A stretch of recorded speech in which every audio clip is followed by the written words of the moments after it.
요즘 날씨가 너무 덥지요. 후덥지근해서 마음이 정말 불편하고 머리부터 발끝까지 그냥 만사가 귀찮은 것 같습니다. 그런데 또 갑자기 비가 억수같이 쏟아져서 비 피해를 입을까봐 걱정을 하기도 합니다. 또 날씨가 비가 오더니 습해지고 다시 너무너무 더워집니다. 날씨로 인해서 우리의 기분 상태가 자꾸 변하는 것을 볼 수가 있는데 정말 귀찮고 움직이기 싫습니다. 30도 이상이 되니까 집에서도 참 고생이 많으시죠. 직장에서도 에어컨 없이는 못 살게 되는 그런 상황이 된 것 같습니다. 마음을 딱 보니까 조그만 안 좋은 일이 있어도 신경질이 팍 올라옵니다. 그리고 괜찮은 일임에도 불구하고 부정적인 반응이 착 일어납니다. 짜증 부리고 불평하는 마음이 우리 안에서 스물스물 올라와서 이상하게 안 좋은 그런 생각과 태도와 마음이 우리 삶을 지배하고 있다는 사실을 발견하게 됩니다. 그런데 우리는 날씨뿐만 아니라 다른 일로도 짜증과 원망과 불평이 생겨나는 사실을 우리가 삶에서 발견하게 됩니다. 이런 불평불만이 일어나는 원인이 무엇일까요? 일단 내가 하고 싶은 것이 있는데 내 뜻대로 되지 않으면 짜증과 불평이 올라옵니다. 그리고 어떤 일을 열심히 하고 있는데 다른 사람은 놀고 있는 것 같습니다. 나만 하는 것 같으니까 손해보는 것 같아서 손해지심이 떠서 불평이 쫙 일어납니다. 그리고 사람을 대할 때 어떤 사람은 이 사람은 잘해주는 것 같은데 나한테는 왠지 불공평하게 대한다는 느낌이 들 때 공평하지 않아서 화가 나고 짜증이 일어나고 때로는 불평에 대한 원망까지 일어납니다. 특별히 우리가 무슨 일을 내 마음에 원하는 대로 하지 않을 때 억지로 해야 되는 그런 상황일 때 우리는 불평불만이 많이 일어나는 것 같습니다.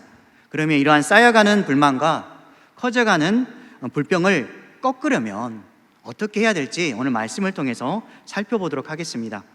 오늘 4절에서 5절에 보면 이스라엘 백성들이 가나안 땅을 향해서 갑니다. 에돔 땅을 통과해서 가나안으로 가면 상당히 길이 가깝고 수월할 텐데 모세가 길을 지나가려고 하는 그 순간 에돔 왕이 길을 막습니다. 어떻게 해야 될까요? 에돔 왕은 싸움도 잘하고 군사적으로 이길 수가 없고 어떻게 해볼 수 없습니다. 싸우자니 안 될 것 같고 또 물러나자니 너무 힘든 곳을 다시 돌아가야 될 거 너무너무 힘겼습니다. 그래서 모세가 길을 지나갈 수 있도록 에돔 왕에게 요청을 합니다. 들어줬을까요? 에돔 왕은 거절합니다. 민수기 20장 20절에서 21절에 보면 이렇게 나와 있습니다. 그는 이르되 너는 지나가지 못하리라고 에돔 왕이 많은 백성을 거느리고 나와서 강한 손으로 막으니 에돔 왕이 이같이 이스라엘이 그의 영토로 지나감을 용납하지 아니하므로 이스라엘이 그들에게서 돌이키니라. 호르산에서 출발하여서 험난하고 먼 홍해길로 돌아가야 됩니다. 이 길로 말미암아서 백성들이 마음속에 불평이 일어나기 시작합니다. 한번 생각해 보십시오. 지금까지 하나님의 인도하심으로 와서 어려운 과정들 겪었고 힘들었는데 다시 돌아서 가자니 기다리는 게 무엇입니까? 낮에 그 뜨거운 열기, 그리고 밤에는 너무너무 춥습니다. 추위가 기다려 있고, 그리고 목마름, 또한 저녁이 되면 아무것도 보이지 않기 때문에 여러 가지 동물들과 단 다른 적군에 의해서 공격을 받을지 모른다는 그런 두려움이 그들을 사로잡을 것입니다. 그래서 자꾸자꾸 생각하니까 너무너무 모세가 믿고 하나님에 대해서 다시 한번 생각해보는 그런 마음이 이들이 생기는 것입니다. 여러분이 만약에 이런 처지라면 어떨까요? 주님의 일을 열심히 했고 주님이 원하신 대로 가는 것 같은데 갑자기 길이 꽉 막혔습니다. 하나님께서는 사랑하는 자에게 길을 넓혀주시고 또한 형통할 수 있는 길을 열어주신다고 약속했는데 하나님께서 나의 길을 꽉 막습니다. 이러지도 저러지도 못하는 그런 상황이 됐을 때 여러분들은 과연 어떤 입장을 취하십니까? 하나님을 원망하신가요? 아니면 자신의 부족함을 알고 하나님께 기도하면서 하나님의 방법을 찾고 있습니까? 근데 요즘 보면 제 자신부터 보면 먼저 인간적인 방법을 떠올리기 시작합니다. 계획대로 원하는 대로 되지 않아서 마음이 상할 때 보면 어떻게 해서든 인간적인 생각을 통해서 계산을 통해서 그걸 해결하려고 합니다. 그때 필요한 게 우리의 잔머리지 않습니까? 어떻게 해서든 잔머리를 굴려가지고 이 상황을 해결하려고 합니다. 그런데 이렇게 하면 할수록 마음의 걱정과 불평의 독소만 쌓이게 됩니다. 와, 왜 이렇게 되지 않아? 아, 정말 짜증나네. 왜 나는 내 뜻대로 되지 않을까? 이렇게 한숨만 푹푹 쉬는 우리 자신을 발견합니다. 이때 우리는 어떻게 해야 될까요? 그 해답은 시편 34편 18절에 보면 여호와는 마음이 상한 자를 가까이 하시고 충심으로 통회한 자를 구원하시는도다. 여기 시편 34편은 다윗이 아비멜렉 앞에서 목숨을 부지하기 위해서 미친 척하는 장면이 나옵니다. 자기의 목숨을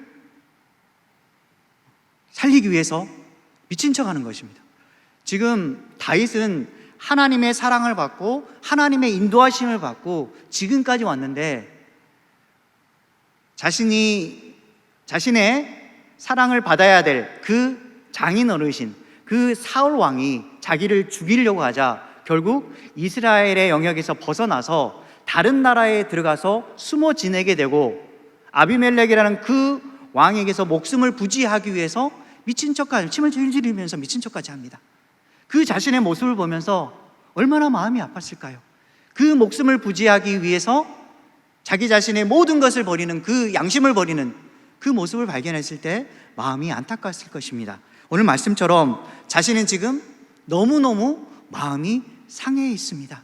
하나님께서 분명히 왕으로 세울 때는, 기름 부을 때는 이스라엘 나라에 위험 있는 왕으로 세울 거라는 기대감을 가졌는데 오히려 그는 쫓기는 인생이 되었고 하나님께서 원하시는 길을 가려고 노력했지만 계속해서 도망자의 신세가 되었습니다. 모든 일이 뜻대로 되지 않고 앞이 꽉 막혀있는 인생을 바라보고 그는 마음이 너무너무 아파서 인간적인 계산을 통해서 이렇게 움직였던 것입니다. 그런데 그가 이런 고백을 합니다. 충심으로 통회하는 자를 하나님께서는 구원하실 것이다.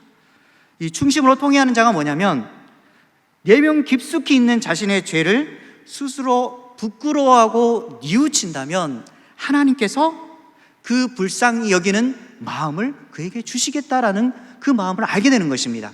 여러분도 마찬가지로 내가 세상에서 하나님께서 주신 그 은혜와 고마움을 알고 하나님 이런 상황 속에서도 내가 하나님을 믿고 의지하며 나가기를 원합니다.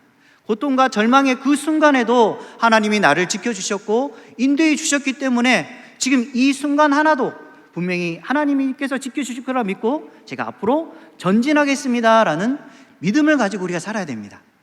그런데 또 넘어지는 우리 자신을 바라볼 때에 우리는 하나님 앞에 이렇게 통회하는 심정으로 나아갈 수밖에 없는 것입니다. 그래서 우리가 쌓여가는 불만과 커져가는 불평을 꺾으려면 가장 먼저 해야 될 게 뭐냐면 우리가 마음이 상심되었을 때, 마음이 상했을 때 충심으로 통회하며 곧바로 하나님께 나아가시기 바랍니다. 여기서 중요한 말은 곧바로입니다.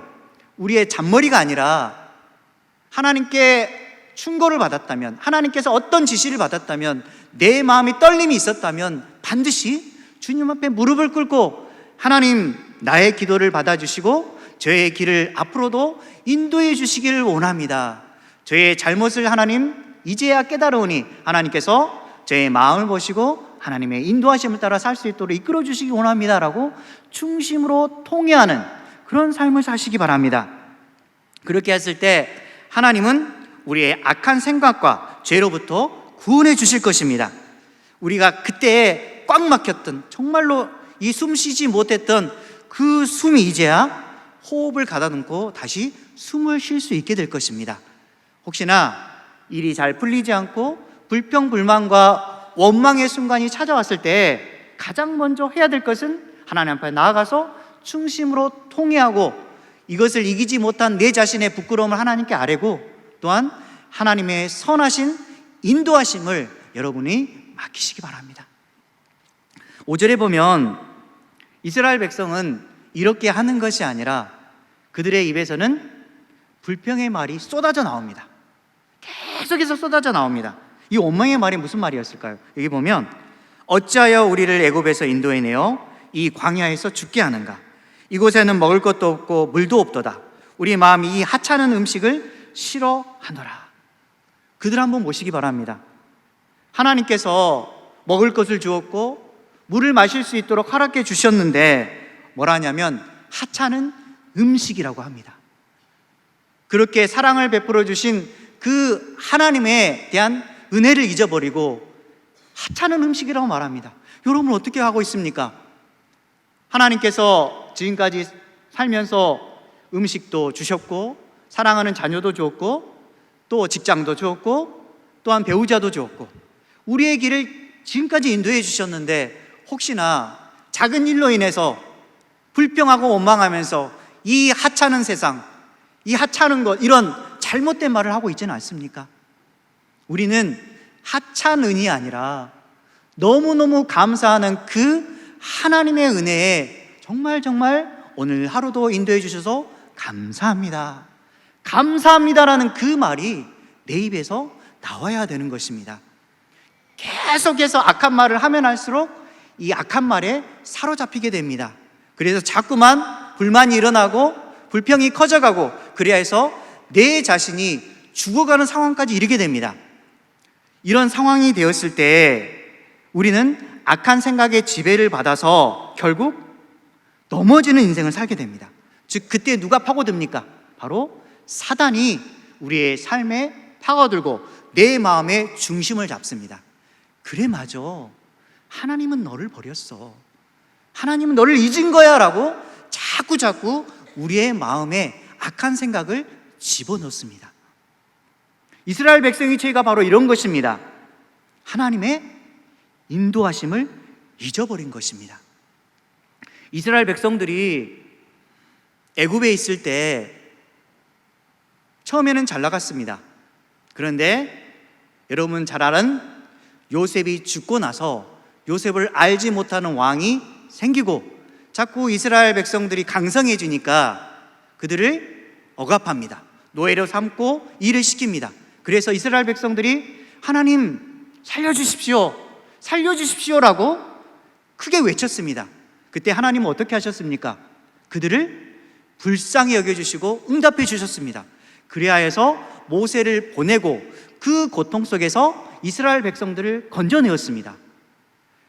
한번 보면 이스라엘 백성들이 자꾸 강성해지니까 아들이 태어나면 아들을 죽이는 사건까지 벌어지지 않았습니까? 자신의 자녀도 살리고 앞으로의 인생에 대해서도 책임져 주실 그 하나님의 은혜를 그들은 잊어버렸습니다. 그리고 출애굽하고 나왔을 때 하나님은 어떤 인도를 했습니까? 더우니까 구름 기둥으로 인도해 주십니다. 추우니까 어떻게 했습니까? 불 기둥으로 인도해 주셨습니다. 200만 명 가까이 되는 그 인구가 먹을 것이 없자 하나님께서 손수 먹을 것을 준비해 주십니다. 그게 무엇입니까? 만나와 메추라기입니다. 먹을 것, 또한 입을 것, 또한 살 것, 모든 것을 다 책임져 줬는데 그들은 하나님을 향해 원망과 불평의 소리를 하는 것입니다. 여러분은 어떻습니까? 하나님을 향한 그 원망과 불평은 있지 않습니까? 오늘 예배당에 나오면서 오늘 더운데 그냥 집에 좀 있을까? 그리고 조그만한 좋지 않은 일로 인해서 혹시 남편과 다투진 않았습니까? 그리고 아내의 그 잔소리 같은 소리에 마음의 상처를 입고 막 불평하는 또는 험한 말까지 하진 않았습니까? 우리가 이렇게 연약한 존재입니다. 하지만 하나님은 이 모습을 아시고 있는 모습 그대로 받아주시는 분이 바로 우리의 하나님이 되십니다. 그래서 베드로전서 5장 8절에 한번 보시기 바랍니다. 우리 안에 있는 악한 생각과 모든 마음 좋지 않은 것들이 일어날 때에 근신하라 깨어라 너희 대적 마귀가 우는 사자같이 두루다니며 삼킬 자를 찾나니, 항상 이 마음을 가지시기 바랍니다. 지금 내 안에 악한 생각과 마음은 바로 사단이 주는 거구나, 사단이 자꾸 나를 공격해서 무너뜨리려고 하는 거구나라는 그 마음을 잡으시기 바랍니다. 그래서 정신을 번쩍 차리고, 맞아, 나는 지금 내 악한 감정에 사로잡혀서 아내와 남편과 자녀와 그리고 직장과 모든 일에 내가 잘못된 생각을 갖고 있구나라는 그 마음을 한번 바라보시기 바랍니다. 그래야 해서 우리가 두 번째로 생각할 게 뭐냐면, 쌓여가는 불만과 커져가는 이런 불평을 꺾으려면 지금까지 인도해 주신 하나님의 능력의 손과 은혜를 추억하시기 바랍니다. 우리가 힘들 때 어땠습니까? 하나님은 남몰라라 하셨습니까? 우리 힘겨울 때 하나님께서 우리가 알지 못하는 그 순간에 나타나셔서 우리를 구원해 주셨습니다. 처녀 때 한번 생각해 보십시오. 총각 때 생각해 주십시오. 지금 결혼했지 않습니까? 사랑하는 아내와 남편을 하나님께서는 예비하시고 준비하셨습니다. 그래서 지금 이렇게 행복하게 잘 살고 있습니다. 그리고 직장도, 또한 자녀들도 어려운 순간순간마다 위기를 모면시켜 주신 분이 바로 하나님이셨습니다. 그때를 생각할 때마다 이게 바로 하나님의 손길이고 하나님의 역사하심이었구나라는 고백이 있었습니다. 그것을 잊어버리면 되겠습니까? 어떠한 상황 속에서 있든지 간에 그 어려움 속에 매몰되지 마시고 그 상황을 벗어나서 하나님의 손길을 바라보는 저와 여러분 되시기 바랍니다. 하나님은 이렇게 인도하십니다. 신명기 1장 33절에 보면, 그는 너희보다 먼저 그 길을 가시며 장막 칠 곳을 찾으시고 밤에는 불로 낮에는 구름으로 너희가 갈 길을 지시하신 자이시니라.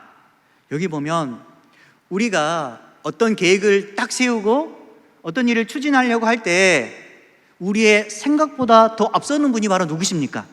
하나님이십니다. 하나님께서 우리보다 먼저 그 길을 가십니다. 그리고 우리가 장마 칠 곳, 우리가 쉴 수 있는 곳, 안식처, 우리가 어떤 일이든지 보호를 받을 수 있는 그 곳을 하나님께서 미리 예비해 두시는 것입니다. 그리고 길을 걸어갈 때마다 밤에는 불로, 낮에는 구름으로 너희가 갈 길을 지시하시는 분, 그분이 바로 우리의 하나님이 되시는 것입니다. 이것을 반드시 기억하시기 바랍니다. 내 생각이 앞서는 것이 아니라 하나님의 마음이 먼저라는 사실을 기억하며 사는 저와 여러분 되시기 바랍니다. 6절에서 9절에 보면 이스라엘 백성들은 하나님의 말씀을 알았고 하나님의 인도하심을 느꼈음에도 불구하고 그들의 선택은 무엇이었습니까? 불평과 원망이었습니다.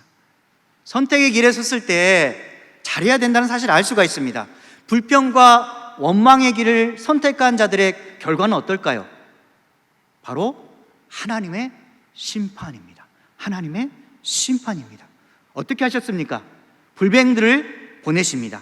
그리고 이 불뱀을 통해 백성들을 물게 하시고 죽은 자가 많아지게 합니다. 백성들이 드디어 이것을 보고 나서야 회개하기 시작합니다. 우리가 잘못했구나. 우리가 잘못했구나. 그래야 해서 모세에게 요청합니다. 그게 무엇입니까? 뱀들을 떠나게 해주소서, 우리를 살려주소서라고 그때서야 말합니다. 자신의 불평에 대한 범죄를 이제야 인정하는 것입니다.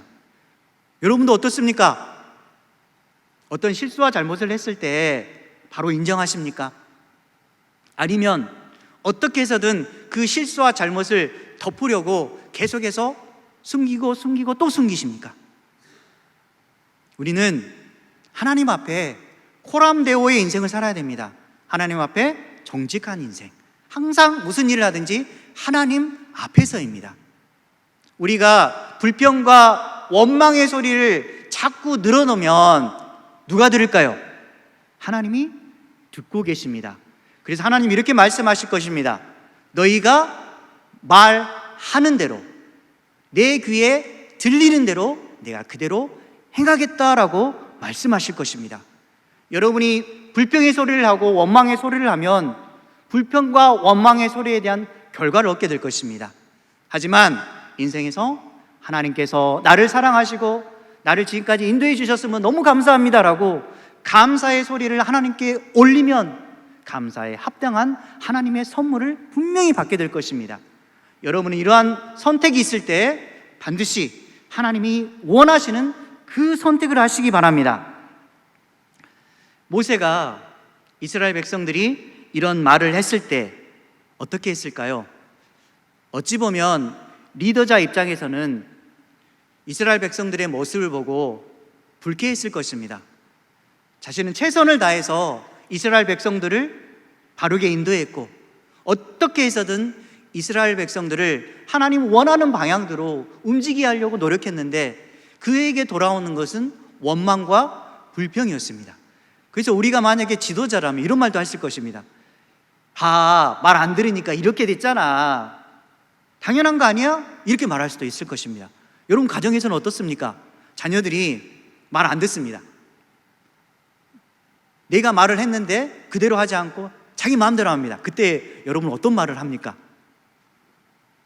내 말 안 들으니까 이러잖아. 이러면서 자녀들에 대해서 훈계할 것입니다. 이상하게 우리의 입은 하나님 앞에 빤듯해야 되는데 자꾸 비뚤어져 있습니다. 하나님의 원하는 입은 다른 사람을 존중하고 사랑하는 마음으로 그 사람에게 말과 행동을 하기를 원하십니다. 그것을 아신다면 집에 있든지 교회에 있든지 또한 직장에 있든지 다른 사람의 마음과 상황을 고려하여서 나보다 남을 낮게 여기는 심정으로 대해 주시기 바랍니다. 그게 그리스도인다운 모습이 아니겠습니까? 그 사람이 뭐라고 한다 해서 자꾸 불평하면 내 자신도 그 사람과 똑같은 사람이 됩니다. 나부터 먼저 그 사람을 존경하고 존중해 주며 사랑하는 마음을 품어주시기 바랍니다. 안 되더라도 계속해서 하려는 마음이 있을 때 하나님께서 나의 마음을 바꿔줄 수도 있을 뿐만 아니라 그 사람의 마음과 생각을 바꿔줄 수도 있습니다. 여러분이 그것을 알고 나의 생각과 나의 마음을 하나님 쪽으로 반드시 향하시기 바랍니다. 마찬가지로 이렇게 모세가 원망불평하는 그 이스라엘 백성에 대해서 똑같이 대응하는 것이 아니라 그는 바로 하나님 앞에 무릎을 꿇었습니다. 리더자로서 하나님 앞에 그대로 말했습니다. 그러자 하나님께서 8절에 보면 하나님의 응답이 나옵니다. 어떤 명령을 합니까? 불뱀을 만들어 장대 위에 매달아라. 물린 자마다 그것을 보면 살리라. 물린 자마다 그것을 보면 살리라 라고 말합니다. 하나님 어떤 분이십니까? 신실하고 공의로우신 분이십니다. 하나님께서는 잘못한 자에 대해서는 반드시 그것에 대한 책임을 지라고 말씀합니다. 그리고 책임을 지지 못하고 실수하여서 잘못했을 때 하나님께서 그에 대한 합당한 벌을 내리시긴 하지만 다른 한편으로는 회개하였을 때 피할 길을 주십니다. 그래서 공의로우신 분이 바로 하나님이신 것입니다. 여러분이 혹시나 원망과 불평을 하고 하나님 앞에 옳지 못한 행동을 했을 때 너무 그것에 사로잡히지 마시기 바랍니다. 하나님 앞에 무릎을 꿇고 내가 주님 앞에 범죄하였습니다. 저를 용서해 주시길 바랍니다 라고 하나님 앞에 기도하시고 그러면 하나님께서 어떻게 하시겠습니까? 사랑하는 자에게 반드시 피할 길을 줍니다. 고린도전서 10장 13절에 보면 이렇게 나와 있습니다. 사람이 감당할 시험 밖에는 너희가 당한 것이 없나니 오직 하나님은 미쁘사 너희가 감당하지 못할 시험 당함을 허락하지 아니하시고 시험 당할 즈음에 또한 피할 길을 내서 너희로 능히 감당하게 하시느니라. 항상 하나님은 두 가지가 있습니다. 하나는 잘못된 것에 대한 심판이 있지만 또 한편으로는 피할 길을 주신다는 그 사실입니다. 그분이 바로 하나님이십니다. 여러분의 인생에 아무리 험난하고 어려운 일이 있더라도 하나님께서 꽉 막힌 길만 허락하는 것이 아니라 반드시 피할 길을 하나님께서는 예비해 두십니다. 그것을 믿기만 하고 그것을 붙잡으면 여러분들이 그 길을 반드시 찾을 수 있는 것입니다. 그것을 안 모세는 순종합니다. 그래서 놋뱀을 만들어서 장대 위에 달아놓습니다. 뱀에 물려서 놋뱀을 쳐다본 그 사람들은 어떻게 되었다고 말씀합니까? 모두 살더라. 모두 살더라. 하나님을 신뢰하고 말씀에 순종하는 자는 반드시 생명을 얻습니다. 반대는 어떻게 될까요? 하나님을 신뢰하지 않고 말씀에 순종하지 않는 자는 영원한 하나님의 심판을 받게 될 것입니다. 그들의 인생을 살겠습니까? 아니면 영원한 생명을 얻는 믿음의 인생을 사시겠습니까? 고린도전서 1장 18절에 보면 십자가의 도가 멸망하는 자들에게는 미련한 것이요 구원을 받는 우리에게는 하나님의 능력이라. 여기서 십자가의 도가 왜 나왔을까요? 여기 있는 놋뱀이라는 게 있는데 이 놋뱀은 신약시대에 예수님의 십자가의 모형을 상징하고 있습니다. 놋뱀을 바라보는 자, 예수님의 십자가를 바라보는 자, 그는 구원의 기쁨을 얻는 것입니다. 그래서 하나님을 믿는 자, 십자가의 도를 믿는 자들은 하나님의 능력이 되지만, 하지만 도를 믿지 않는 자, 십자가의 도를 믿지 않는 자에게는 멸망하는 그런 모습을 보여주게 되는 것입니다. 그들은 미련한 자입니다. 하지만 우리는 구원을 받는 하나님의 백성이 되는 것입니다. 그러면 이렇게 놋뱀을 바라보는 자, 십자가를 바라보는 자, 이 모든 자가 다 하나님께서 다 구원을 해주시는데 다 똑같이 구원을 받을까요? 똑같이 구원을 받을까요? 고린도전서 1장 28절에서 29절에 보면 같이 한번 읽도록 하겠습니다. 하나님께서 세상의 천한 것들과 멸시받은 것들과 없는 것들을 택하사 있는 것들을 폐하려 하시나니 이는 아무 육체도 하나님 앞에서 자랑하지 못하게 하려 하심이라. 분명히 불뱀에 물린 자들 중에는 다른 사람들보다 더 물질적으로 많은 사람이 있었을 것이고 부유한 사람이 있었을 것이고 또한 많은 능력을 갖춘 자들 있었을 것입니다. 그런데 그들의 학문이, 그들의 여러 가지 물질과 다른 외적인 환경이 그들을 구원했습니까? 아닙니다. 그들이 구원받는 이유는 오직 놋뱀을 바라봤기 때문입니다. 아무 육체라도 하나님 앞에서 자랑하지 못하게 하려 하십니다는 그 말씀을 그대로 나타내 보이는 것입니다.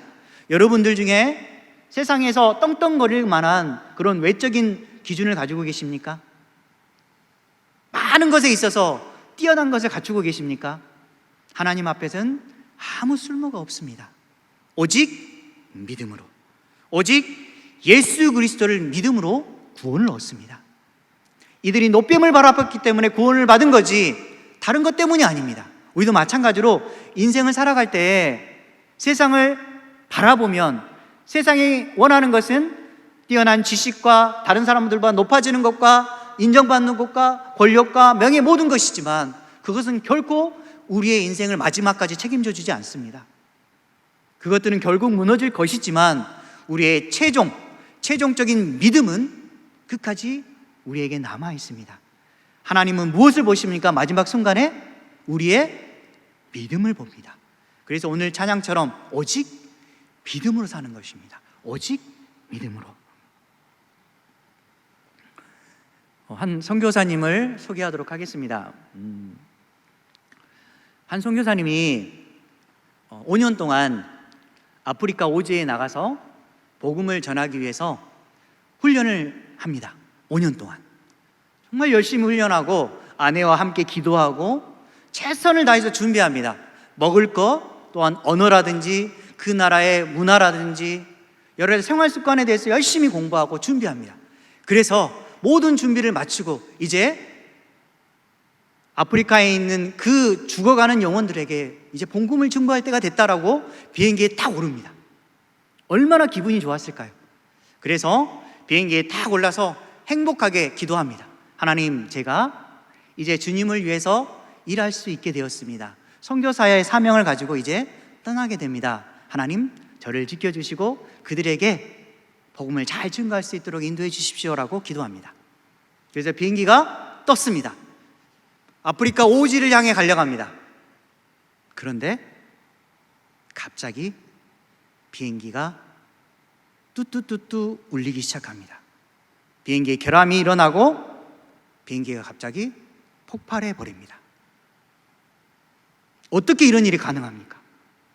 분명히 하나님을 위해서 자신의 모든 것을 버리고 아프리카 오지에서 주님을 위해서 살겠노라고 다짐하고 갔는데 지금 비행기가 폭발해 버렸습니다. 사랑하는 아내의 기도는 어떻습니까? 남편이 떠나는 걸 알고 사랑하는 남편을 위해서 기도하고 있었는데 그 비행기가 폭발해 버렸습니다. 그 소식을 들은 아내가 얼마나 마음이 아팠을까요? 하나님께 원망했습니다. 하나님, 어떻게 이러실 수가 있습니까? 어떻게 사랑하는 자를, 하나님을 위해서 일하는 자를 이렇게 버리실 수가 있습니까? 라고 처절하게 울며 기도합니다. 계속해서 기도합니다. 그때 어느 한순간 하나님이 그녀의 마음에 찾아옵니다. 그럴 때 이렇게 말씀합니다. 아프냐? 괴롭냐? 그때 내가 그와 함께 있었다. 그때 내가 그와 함께 있었다. 이해가 되십니까? 비행기가 폭발하는 그 순간에 예수님께서 그와 함께 있었습니다.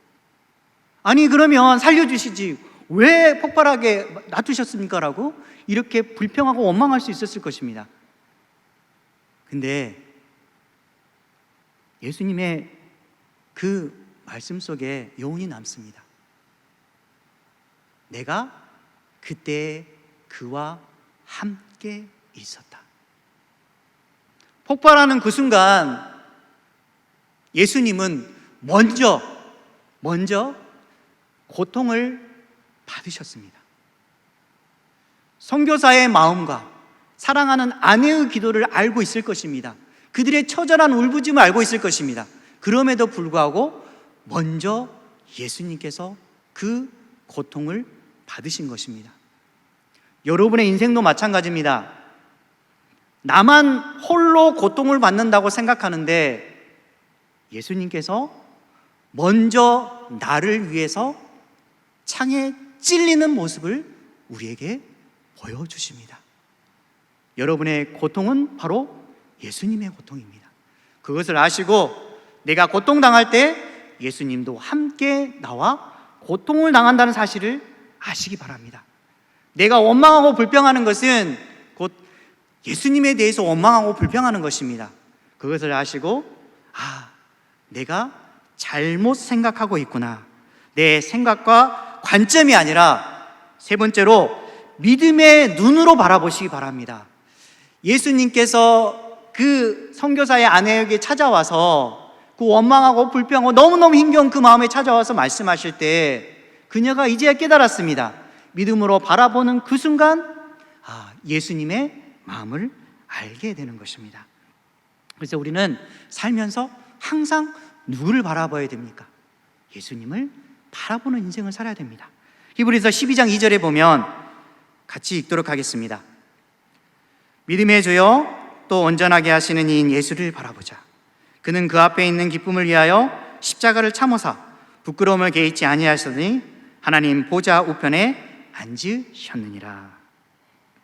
우리가 살 수 있는 비결은 무엇입니까? 바로 오직 예수님, 오직 믿음, 오직 은혜라는 그 사실을 기억하며 사는 저와 여러분 되시기 바랍니다. 말씀을 정리하도록 하겠습니다. 저와 여러분의 삶에서 작은 기쁨으로부터 시작하여서 견디기 힘든 일에 이르기까지 다양한 일들을 겪고 있습니다. 인생의 여정을 생각해 볼 때 기쁘고 감사한 일이 참 많았던 것 같습니다. 또 반면에는 우울한 일도 절망스러운 일도 많이 생겼던 것 같습니다. 작은 기쁨, 커다란 행복에 이르기까지 하나님의 인도하심에 대해서 생각해 볼 때 우리 가슴이 벅차오르는 사실을 느낄 수가 있습니다. 그것이 바로 하나님의 사랑입니다. 그런데 우리가 인생의 혹독한 광야를 지날 때마다 나를 지켜주시고 인도하신 하나님의 놀라운 은혜를 새까맣게 잊어버릴 때가 많습니다. 이스라엘 백성처럼 불평과 원망의 마음이 일어나 우리를 탄식하게 만듭니다. 때로는 작은 불평의 불씨가 입에서 크게 번져나가는 사실을 알게 됩니다. 불평, 불만과 원망은 중독성이 있습니다. 중독의 독서에 지배를 받게 될 때 좌절과 패배의 고통 속으로 빠져들게 됩니다. 중독은 또한 퍼져나가고 확정되어 가는 그런 특성이 있습니다. 나로부터 시작되어진 것이 모두에게 악한 영향을 미치는 것입니다. 참혹한 고통의 결말로 이루어지지 않기 위해서 반드시 우리는 불평하는 마음을 잡아야 합니다. 오늘 말씀처럼 불평, 불만과 원망을 꺾기 위해서 마음이 상할 때 충심으로 통회하며 곧바로 하나님께 나아가시기 바랍니다. 그리고 지금까지 인도하신 하나님의 능력의 손과 은혜를 추억하고 하나님의 신실하심을 믿고 믿음의 눈으로 바라보시기 바랍니다. 오직 믿음, 오직 은혜, 오직 예수님으로 인해 기쁨이 충만하길 바라고 마음에 감사가 항상 가득하기를 주님의 이름으로 축원합니다.